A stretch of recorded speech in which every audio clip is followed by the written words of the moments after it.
Yeah, participles, and in your handout it says a participle is considered a verbal adjective. There's many different ways of defining it, and that's as good as any. It is often a word that ends with ing in English, such as speaking, having, or seeing, and can be used as an adjective, and then it can modify a noun. Or it can be used as an adverb, and further explain and define the action of the verb. And or it can also be used as a noun.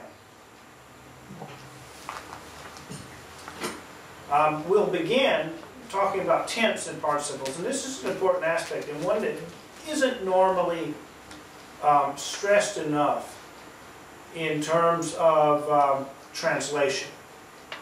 Even in the process of working out these presentations, I found examples where good modern translations don't capture the tense of a participle when they're giving their translation. And the translation is good, it's adequate, but it could be even more helpful were it nuanced according to tense. But we'll take a look at then what I'm talking about in terms of tense and participle. Participle is going to have tense, and that tense is going to indicate something. If the participle is in present tense, then the action of the participle is conceivably taking place at the same time as the action of the main verb. Assuming, of course, that the main verb is also in present tense. That's helpful, because then that's going to help in your translation of it. You'll use words like while and such to give a translation that shows this connection of the tenses.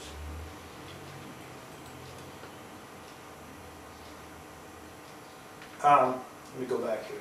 Your example there in your on the page, Romans 6:13. The word present yourself to God there, okay, that's a regular imperative. But the last word, the word zontas, as those alive, zontas, from the dead, nekron, that word is a participle.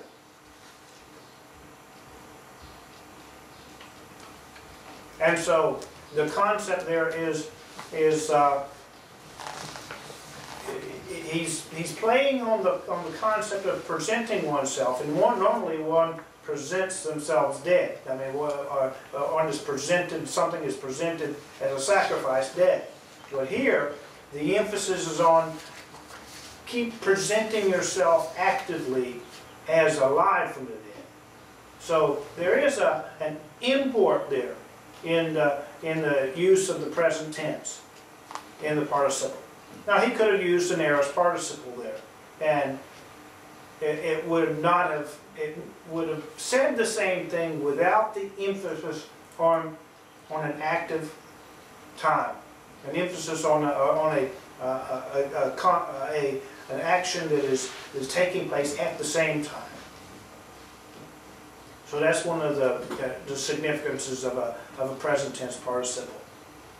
Aorist tense should be translated as one step prior to the action in the main verb.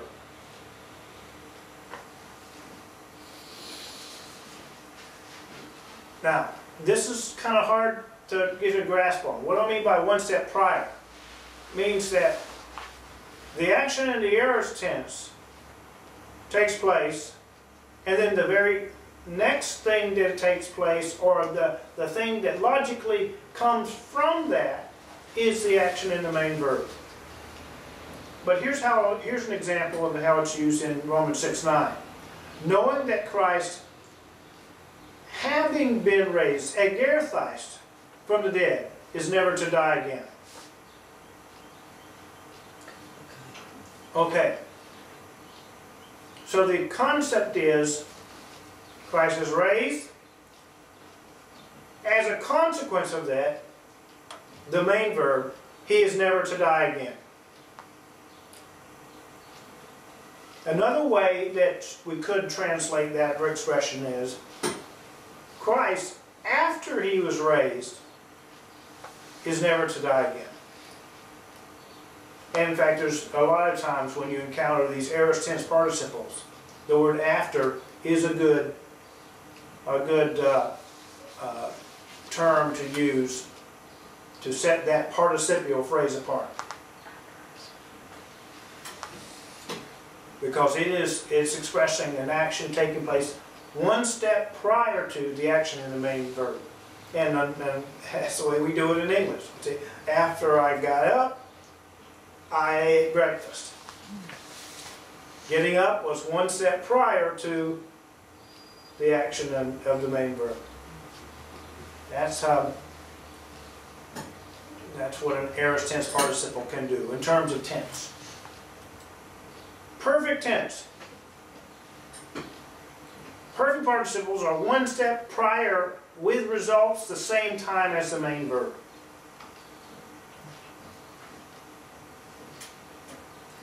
The emphasis is on the fact that is the conclusion from what the participle is telling.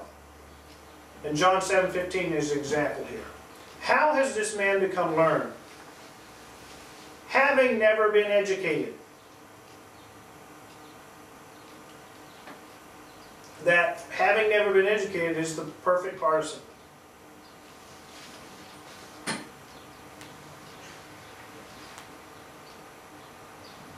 That's one word? Well, and then I get it later. Sometimes you have to leave that part of it in there as well.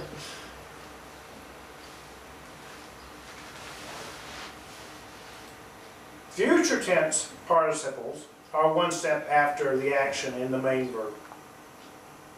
Here's an example where the main verb is going to, there's a contingency here. The future tense participle says something that's going to happen as a result of the action in the main verb. Here is an example in Matthew 27:49. Let us see whether Elijah will come to save him. So the to save is a participle and not an infinitive?